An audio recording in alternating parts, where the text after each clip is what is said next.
Hello everyone again, and excited to present this talk today to you. You've heard a lot of talks in the last couple of days around PayPal.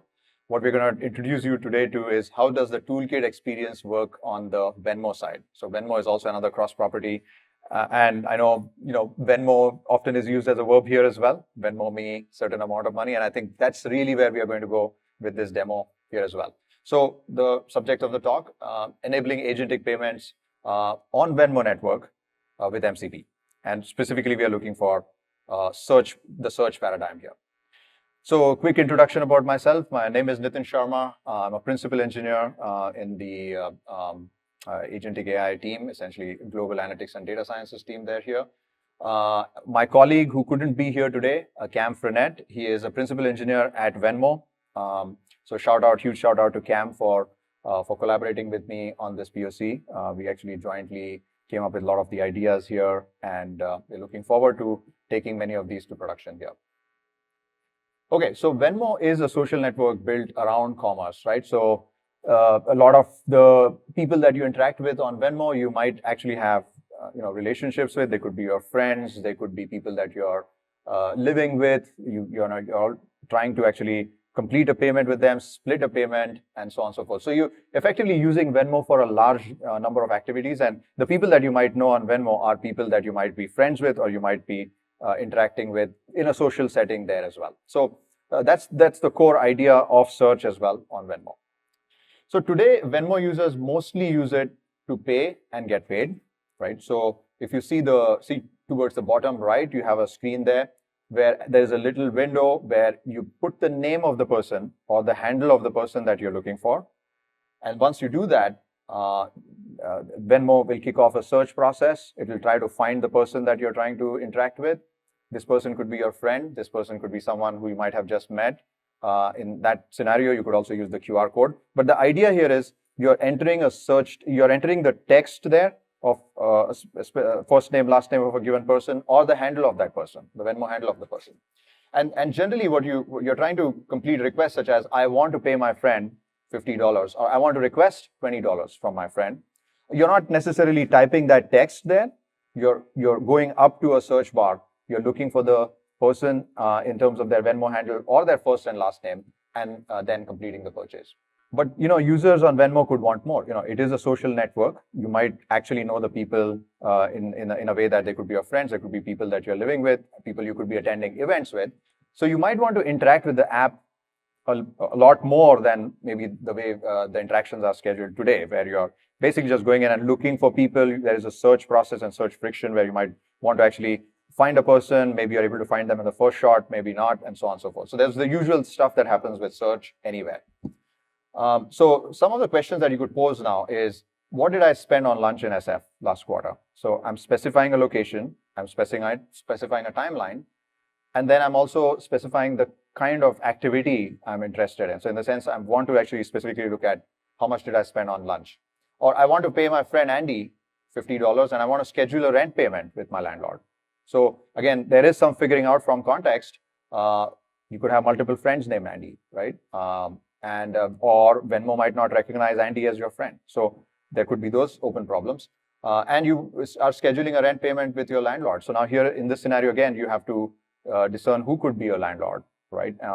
Can we go back to the search history and look at the memos and trigger that kind of search? So again, an open-ended question. What restaurants in SF are my friends dining at, right? So if you have your feed to be public to your friends, then again, there could be scenarios where you want to pose questions like that. Or what handyman services are trending in my neighborhood? So Venmo also is a large, also offers a lot of services to micro and nano merchants. And so in this scenario, if there are merchants that are in your neighborhood, then you want to also see which ones are trending.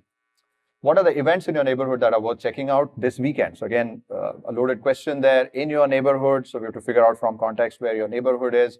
And then you're looking for events. Do we know enough about you to figure out what kind of events you could be interested in? So there's that question there. And this weekend. So in this, you're also specifying a timeline that's associated with it. What food trucks are featuring in the Saturday farmers market, right? So Venmo is actually a very popular app amongst entities that are transacting in a farmers market, food trucks and vendors there as well. So could you discover that through your feed process there.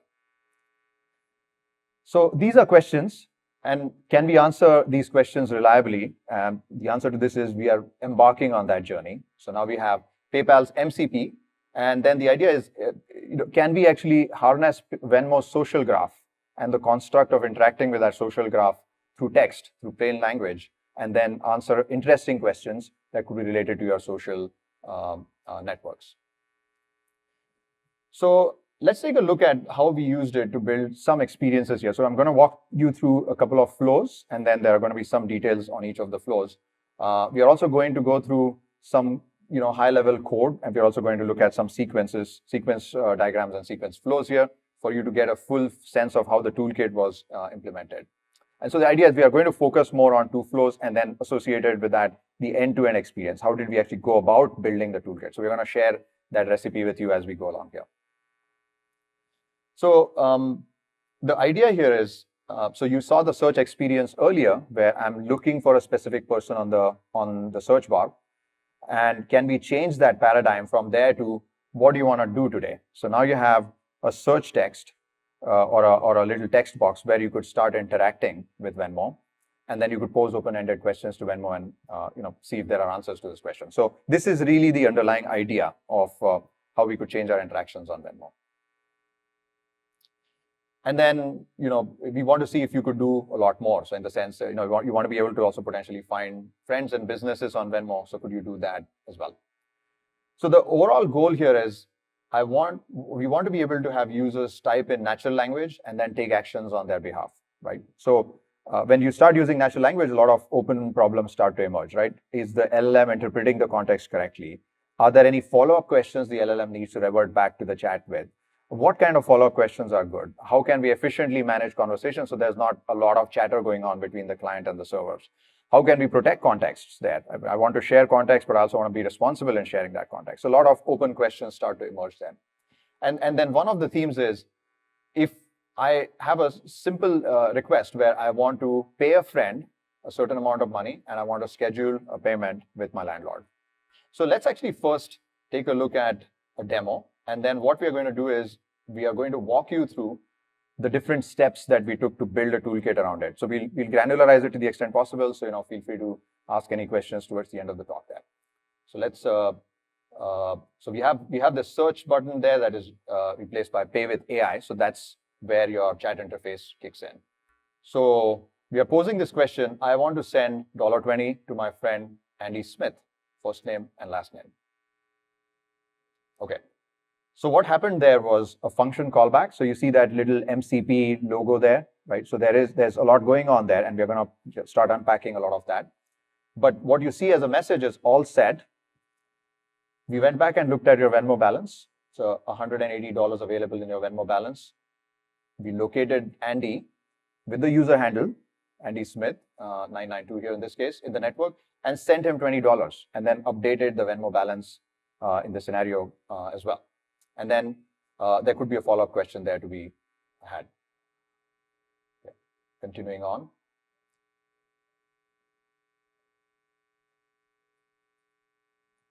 So as you can see, the series of steps here. First is checking the account balance, identifying the recipient, because you just told me that the name of the friend is Andy, but how do I identify the exact recipient? And then sending a payment, and then updating the account balance, right? So the follow-up question what we actually showed you was, there was a request, there was an MCP, a client-server interaction that triggered a toolkit, and then we came back with a final message. Now, as easy as it looks, there could be follow-up questions there, right? But for the sake of convenience, we've shown this to be in a condensed manner. So now what you can see here are the API interactions. When I click on the function toolkit, these are the API interactions and the specific tools in the toolkits. You see the get balance. You see the traverse graph, which I'll dive into a little bit deeper. You have the send action there. And then we'll talk through some of those interactions a bit more. The second request here is, I want to schedule a rent payment to my landlord, right? Okay, so all set, I'll schedule. So it is telling you what the rent amount is. And then it's also providing a handle of your landlord on a specific date, kicking it off on a specific date, and then it's also using your bank account. But it's also confirming back with you, do you want to use that funding instrument? Because you could have multiple funding instruments. And it also wants you to verify if that handle that you see is indeed the handle of your landlord. And it's also telling you that you do have another funding instrument that actually ends in 1234, the card ending in 1234. Do you want to use that or the first funding instrument?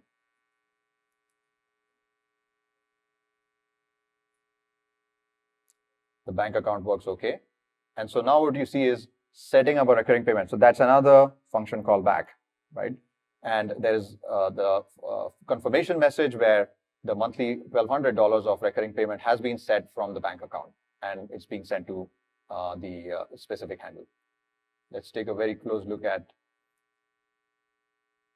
Okay, so the interactions here again, you're enriching the search terms via LLMs. So we'll talk about what we did there. The search transaction memos with that filter. So you're going back to the history of transactions. You're looking at the memos in those transactions, and you're also looking at if those memos actually match a rent payment. So there is a language context involved there.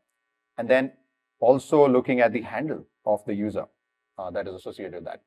The risk checks on chosen banks. So this is the classic flagship risk detection that happens on the financial instrument on the account, and then scheduling a recurring payment. So then at this point, then it also goes ahead and schedules a recurring payment there for you.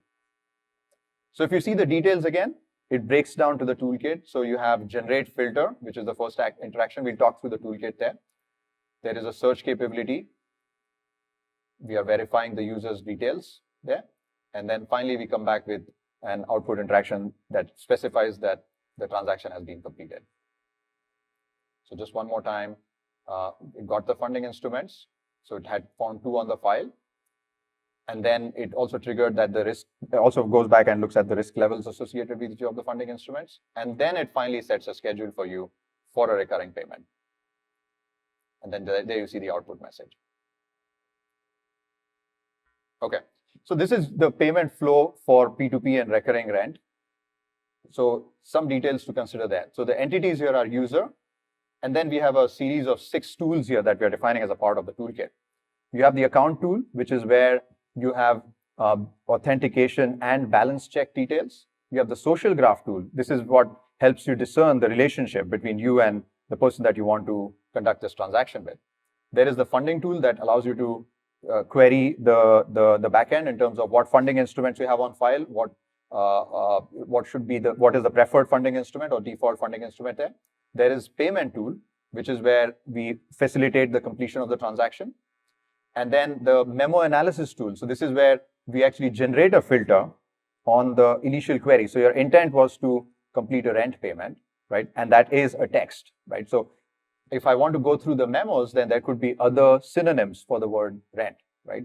It could be rental payments. It could be landlord. So there could be things that are related to rent, but not obviously rent in your feed or in your memo history that I might want to also bring back. And so this is also where we have the memo analysis tool, which is basically a language model that looks through the specific verbiage and see what actually could potentially match with a rent payment, or to actually get high enough accuracy on that front.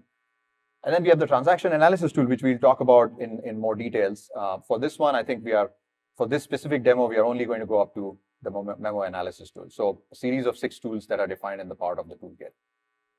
Okay, so now that we understand the sequence, let's get into the P2P flow. Okay, so let's walk through some code and then on a high level, and then also give you some sense of how this can be built if we were to look at the client and the service interaction. So the first step is the user types into the chat UI, send a certain amount of money to a certain person. And at this point, the client app starts interacting with the LLM because now you've triggered a search query, a search request. We have a chat handler, which is running as a JS. We import the tools that are essential first. So what are the tools? As we talked about earlier, account tool, social graph tool, the funding tool, and the payment tool. And these are all coming from the MCP client. So the MCP client already comes baked in with the tools that will then the toolkit that actually has these tools, which then map back to specific API interactions. Okay, so once that happens, the user's text and tool schema is sent to the LLM. As you can see here, the interaction is specified to the degree that's, so it's basically the chat instance, and then it's also telling you what tools are available. Now, in the functions block, you actually see the specification of the 3 tools. So you have the get balance tool. You want to get a function in the toolkit. You have the find friend, which is through your one-hop social graph search. And then you have send money to a recipient, which is basically the third tool. Now, after you go through the function library, now you have the client app interacting with the MCP client library, and then because the services run on the server side. So this interaction has happened on the client side. Now you want to, once LLM helps you identify which tools to execute and then which functions in those tools to actually address, then it sends the call in to the service on the server side to then trigger the entire API integration there. So here, as you can see, the account tool has the get balance method, which actually calls MCP accounts balance. You have the social graph tool, find friend, which is graph traversal, where you're finding a friend. And then you have the send payment function call that actually has the payment that is within the payment tool, which is where it is finishing the final payment after picking the right funding instrument. So this is the client app going to the MCP client library and then going to the MCP server in that sequence. And then last but not the least is now you're on the MCP server, what Venmo backend APIs are you specifically looking at? So you have the balance API. So in this case, now you're having get and post requests that actually then map back to the server interactions. And of course, when you look at balance, traverse, and send, these are again detailed, like they are basically a bundling of APIs that happen in the background that first check your balance. When you're looking at the traversals, what it does is for your user account, it actually conducts a one-hop search, which is our current capability for search as well. And in that one-hop search, there are edges in that graph, which could be either your a friend-to-friend relationship or you've had a P2P transaction with one or more of the entities in the graph. So we actually examine the edges there, and then since this particular person is a friend, we determine that there is a friend edge between you and this person, and then we retrieve the handle through the traversal process. Great. The second example that we also saw there was scheduling a rent payment for the landlord, right? And so here there is an additional nuance of going to the memo analysis tool, which we addressed earlier, which is an LLM based interaction that happens in the background on the server side. So the user again types here that they want to schedule a rent payment for the landlord. Now the second step stays the same. The client app interacts with the LLM via the MCP client library. Here, the function call stack is different. So you have the generate filter, because this is where you want to produce a search filter for memo, right? Because now you want to go back to the history of memo interactions and then search for a rent payment that was made through the history, right? So we define the properties here. You're searching the transactions. You're also listing the instruments, because you may have one or more funding instruments and you might have a preference for a funding instrument other than what's your default preference. You also want to check the instrument risk. Different funding instruments have different levels of risks there, and then scheduling a payment. So the final interaction is to actually schedule a payment with a specific start date and a certain cadence, where you might want to say that this payment goes on month to month. Similarly, now, if you come back to the client library and the server side, you're importing these 4 tools. You're using the memo analysis tool, the transaction analysis tool, funding and payment tools, which we also saw in the sequence diagram there. And then on the toolkit side, you have these 4 specific or 5 specific functions: generate filter, search transactions, which actually triggers a search on the memo. This you could think of this as, so right now it's a DynamoDB instance, but then very specifically you could also think of this as Elasticsearch, where you have a search that is being triggered on Elasticsearch to actually look through the memo request. Listing the funding instruments, checking of the risk of the funding instruments, and finally scheduling the payment. And then last but not the least, on the server side, we see the same interaction, MCP servers to the backend APIs. And here again, you have post and get requests that go to the filter, search, instruments, and schedule approach. So that's again the same outline as you saw previously, but you're using different facets of the toolkit to fulfill this specific query. And this actually also shows you the LLM follow-up and user response, which should be the same for both the demos. Now, This is one type of verb, if you will, right? So you are scheduling a pay or payment to a friend, or you want to schedule a payment to you with your landlord. So that's one.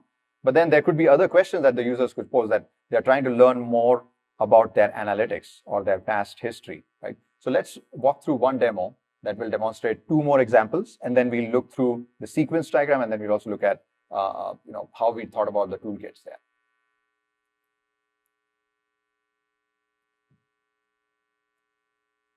So the first question is, how much have I spent on food this year? Right. So there is a category here that the user is interested in this year. So that's another reference for the LLM there. And it responds back saying, giving you the exact amount that you spent at restaurants this year. And then it's asking you whether you'd like to break this down by merchant. So that triggers another function in a toolkit. And so here it goes back to the search history and then looks at merchants that are associated with restaurant MCC or food MCC. And then it spells out the amount that the overall aggregate breaks down to. So we have these three restaurants here that are specified. This again tells you the toolkit interaction, kind of like what we had in the previous demos. So you're retrieving transaction data and then you're aggregating the results by merchant. It's important to make this distinction of search and compute. So in the first two use cases, what you were doing was search, right? And in the second use case, what you're actually really doing is trying to ask questions about data, ask questions about your past interactions, and how your behavior is trending right now on Venmo in terms of your spend history. So again, there are details here about the toolkit itself and the API specifications.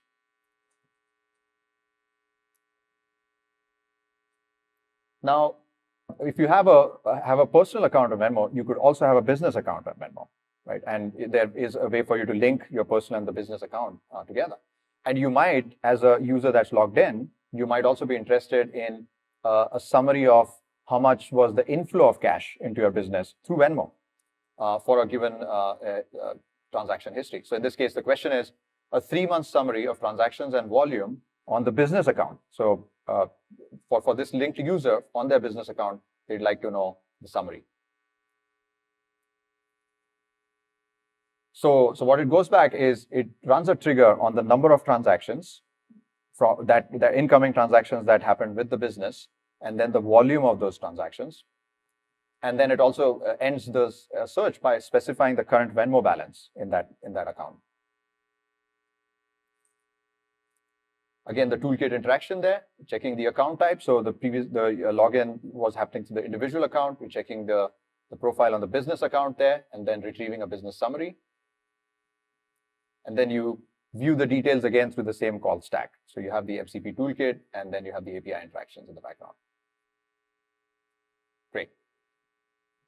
So now that we have this second set of demo, let's actually talk through the flow, the exact flow and the sequence of toolkits that we were using in this scenario. So in this scenario, we used the account toolkit and the transaction analysis toolkit. And the series of steps basically here is querying the transaction analysis toolkit by specific functions, and then retrieving a response. And then also the transaction analysis tool to break the transactions down by merchant, where you're specifying scenarios such as the MCC code, and we're also using a combination of the specific MCC code, but also the strings that are specified in the memo.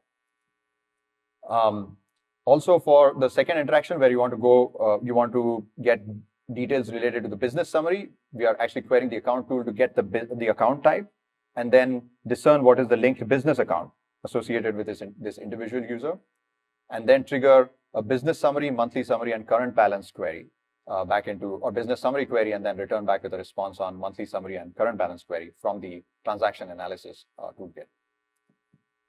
To the right side, what you have also are, is a summary of interactions there. So you have Venmo client or app that runs on iOS, Android, or web. The user invokes a tool call, and then the MCP client library, the tools associated with which you actually saw in the past slides, that actually forwards tool calls to the MCP server, where we have validation or orchestration, which triggers requests to the Venmo backend API through REST or gRPC requests. And also, if you're doing a generate filter query, remember the query that we had for searching through the memos, which is open-ended search that happens on strings, there we are triggering the LLM service, which is the memo analysis tool. Yeah. So now for the analytics flow, to go in, you see the user is requesting to know how much they spent on food this year. So the first interaction is the same, the client app to LLM. And this specifies the function calls that we are making in this case. So you have the transaction analysis tool and specifically the sum by MCC function there. And then we are handling the breakdowns through the MCC requests. And last but not the least, how does it map to the backend APIs? So you're actually specifically seeing the post methods that are on the backend APIs, like searching by MCC or aggregating by merchant. The same flow for data and insights on the transaction volume and also to identify spend summary on the business account. So in this case, we are looking at the account type. We're also looking at the business summary and triggering basically the account tool and the transaction analysis tool, which fulfills the full request. So that we saw two flows. So how does the toolkit get organized here? So we have the MCP client toolkit. We have these 5 tools that we've identified here: account, social graph tool, payment, transaction analysis tool, and memo analysis tool. And then there are specific functions that are part of each of these tools. The idea here is, as we discuss some of the best practices in some of the sessions associated with toolkits, it's important for us to construct these toolkits based on verbs, right? And to have single ownership, single point of ownership on all of these tools to ensure you don't have redundancy that happens across functions in different tools. So this is basically an outline of that practice. So the question here is, if you have an agent app, and if you have Venmo triggering MCP toolkit, what could you potentially build, right? And so we outlined for you a series of aspirational questions you could ask the Venmo app, and we demonstrated 2 specific flows here. The first one being around searching for a specific type of user and fulfilling a payment, and second one around how do you pose interesting questions about your business, about your history on Venmo, as well as associated with your business account on Venmo. So some key takeaways here would be, first is modular tool abstraction is important. So in this scenario, what you saw is we are wrapping Venmo's API in its own tool, and the flows are reusing the tools instead of duplicating the logic. So you saw there was a considerable overlap of tools across 2 different types of search requests, 2 very different types of search requests. One was to fulfill a payment, and the other one was just transactional queries that I want about my history. This is a natural language first UX then in that case. So users speak in plain English, and automatically intent parsing and follow-ups happen through LLM prompting. The centralized LLM orchestrator, where we are running the model. So you saw the memo analysis tool, which actually required further discernment of the user string. So if I say I want to find how much I spent on food, or I want to schedule a rent payment, now you have some open-endedness to the prompt. And so you need some LLM orchestration. So in this scenario, it runs the model on the MCP server with consistent versioning and logging. And this also keeps the client SDK lightweight. So you don't want to have a lot of LLM chatter happening on the client side. And it only deals with the tool call. So as you saw in the code, we are dealing with a lot of the tool calls on the client side. The analytics integration again here would be seamless. You're doing all of that on the server side. There is also robust fallback and validation. So there are built-in balance checks. If one of the funding instruments is not preferable to the user, we also prompt back to the user in terms of give them an assortment of funding instruments they have available, and then have them pick. And then extensibility that can be future ready to some extent, where you could extend the current tool framework, right, and add more functions on top of it, depending on the prompts that you could expect from the user, right?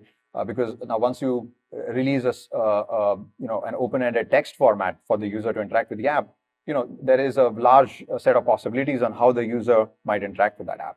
And so that then becomes important for you to have a modular tool abstraction, but then keep extending the toolkits to introduce additional functionality and stress test them so you can get more or less deterministic response from these systems. Great. So that brings us to the end of this talk. I'm happy to field any questions here.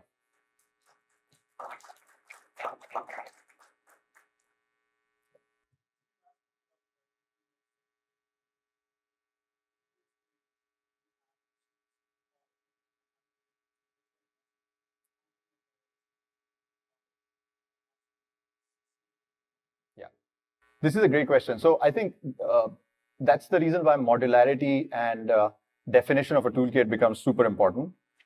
If I have a lot of cascaded calls, now I leave a lot of the tree flow to be figured out at the LLM end, right? So it's important to keep the tree levels not super deep when you're designing these toolkits, and ensure that you add as many functions as possible to the baseline toolkit as compared to adding a large number of tools, because that's really where determinism starts to suffer, right? Because now when I'm routing it, could I route it probabilistically to a wrong tool as compared to the one that I'm actually expecting for it to be?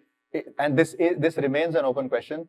There is a bit more fault tolerance that comes from some of the language APIs that you might have, for instance, that are available in enterprise format. And then you have open source LLMs. You have to do more work there in order to ensure that the tool response is more reliable and deterministic. So in our approach, I think this is still an evolving idea, and we are learning more about it. But at least early findings are we make the toolkit super modular, and then add functions in a phased manner, and then also have the twin digital protocol, as you say. So this allows you to stress test a lot of the LLM behavior in a sandbox or a QA environment before you release it to prod. And it is a phased release, because you want determinism upfront as much as possible. But the good news here ends up being it's Venmo client and then Venmo server. So there is a lot more stress testing that can be done as compared to a third-party client and then the Venmo server. So now there you have to have very tight integration with the client there as well. So, but that's a great question.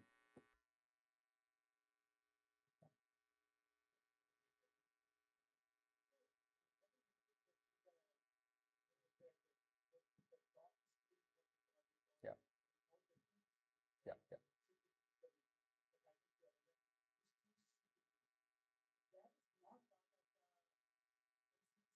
Correct, correct. Yes. Correct, correct. So there is a backend reference to how you want to LangChain this thing. So basically, like once you have a query that comes through, now a lot of what's happening under the hood is a full chain of prompts that your LLM will actually deal with. So there is actually a full Python-based interaction that happens behind JavaScript. So we abstracted some of that for the demo today. But you're spot on. So once a prompt is triggered, there is a series of interactions that has to happen before the LLM discerns that this is the best tool for you to execute for this specific interaction, or this is a sequence of tools to be executed to fulfill this compound query where you might have do this and do this, like multiple verbs in a specific search. Yeah.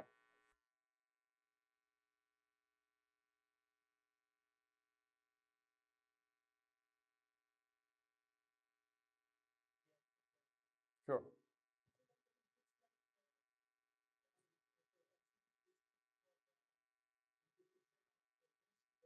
Correct.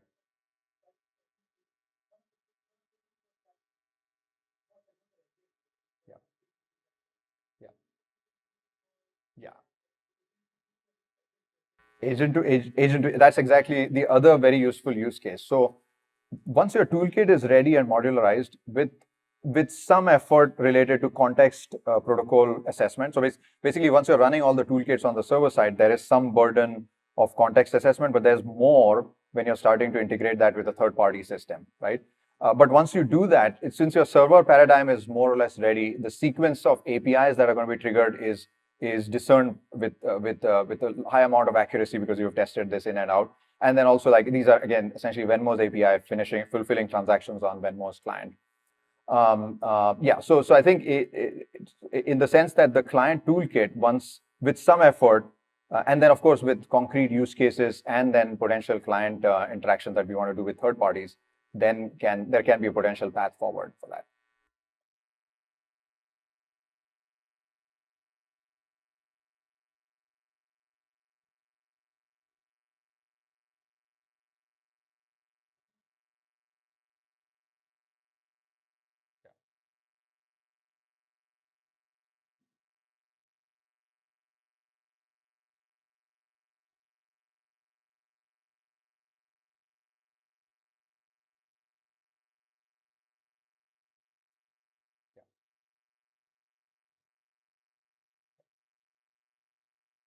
That's a great question. So this in our while working through the demo, this was also one scenario that we considered, right? Compound verbs like I want to. So there was an event, and now I want to split payment between multiple entities, right?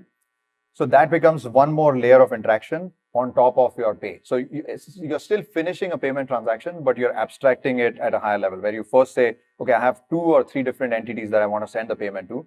And there is some compute upfront where you have the total dollar value and how much you want to charge each of the wallets, right?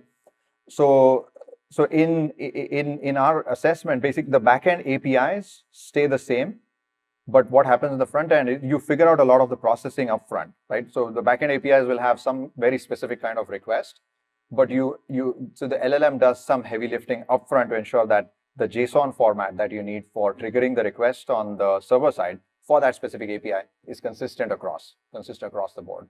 So there is more effort for certain queries for sure, and then there is less for some others where the verb is pay, and then I have a straightforward path towards fulfilling the payment.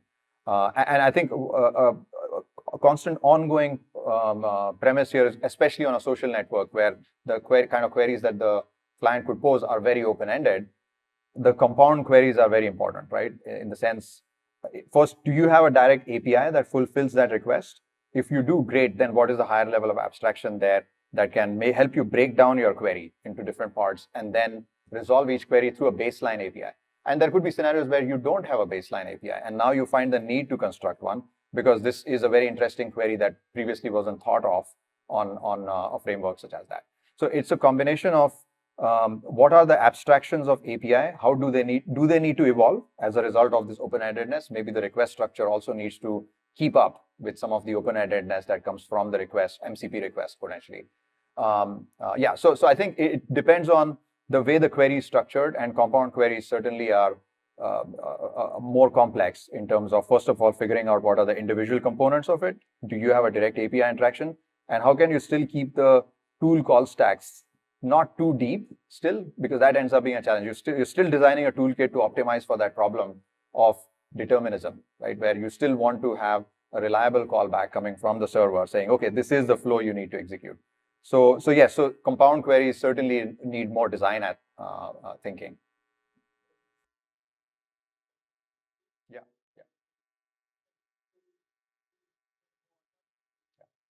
yeah, yeah, yeah, yeah, yeah, correct, absolutely. And so for Splitwise, this toolkit works in a sense that once you actually go back to basically you have the word split, and today you do split of payments there.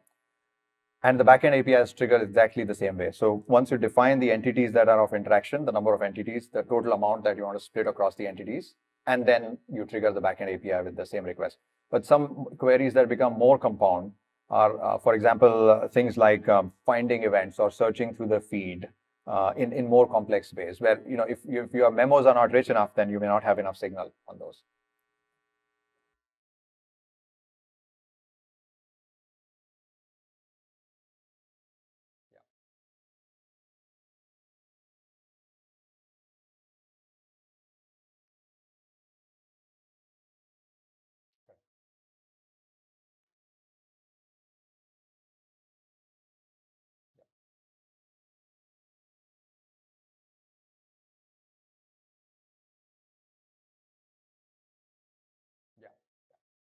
That's a great question. So the generic answer to this would be, so MCP is one of the protocols, and then you have the agent-to-agent protocol that allows you to discover exactly the kind of agents you're referring to, right? So the external entities, if they're integrated at a higher level of abstraction, not necessarily function and toolkit level, but a higher level of abstraction where an agent sends in a request to another agent to discover whether this agent is capable of fulfilling this underlying request. Then the MCP toolkit gets triggered behind the scene, right? So agent-to-agent discovery and orchestration becomes that first step there. We have done some initial experiments with it in the internal environments where we are trying to see if a specific query by an agent, if it is triggered externally, like assume a proxy agent calling an agent that actually hosts maybe an MCP framework in the background. How would the agent card discovery work? Because now your agent card needs to be informative enough to be able to discover the agent of expertise there. So yeah, so I think the scenario here would be higher level abstraction versus lower level, right? So where you have a higher level, there you have an agent protocol discovering you, and then once it discovers you, then there is some of the integrations we discussed here could potentially work, but again, in need of a lot of expansion.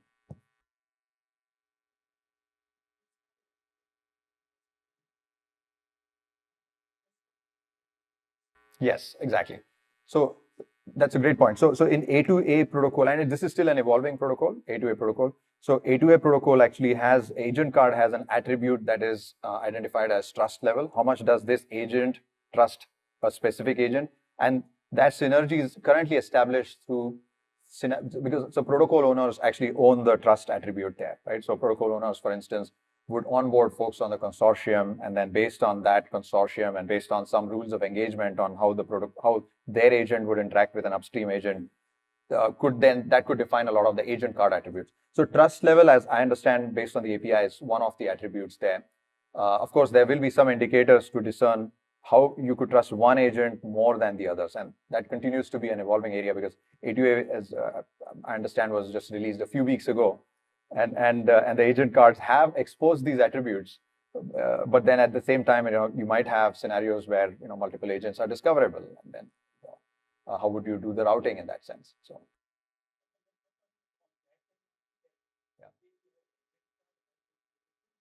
yeah, great question. Great question. So we on the tool side, actually on the MCP side, there is the envelope framework, and envelopes in conjunction with toolkits help you describe exactly that. So the discovery process there again, because again the question here ends up being how much of your context you want to expose to an external agent, right? And so that's where the distinction happens, where you could do some of the internal discovery through your envelopes. So you basically say, for these 15 toolkits, I have this envelope structure that I've defined. And so internally, you could even say, these agents will be whitelisted, for instance. So in some of the practices we talked about yesterday, you could have a JSON structure where I might say, these are the 6 agents I trust, or these are the 3 agents that I want to make a specific call. So a whitelisted set of agents. So then you could actually expose some of the envelope there. And then you could certainly expose the envelope to internal agents, depending on what your use case there is. Great questions.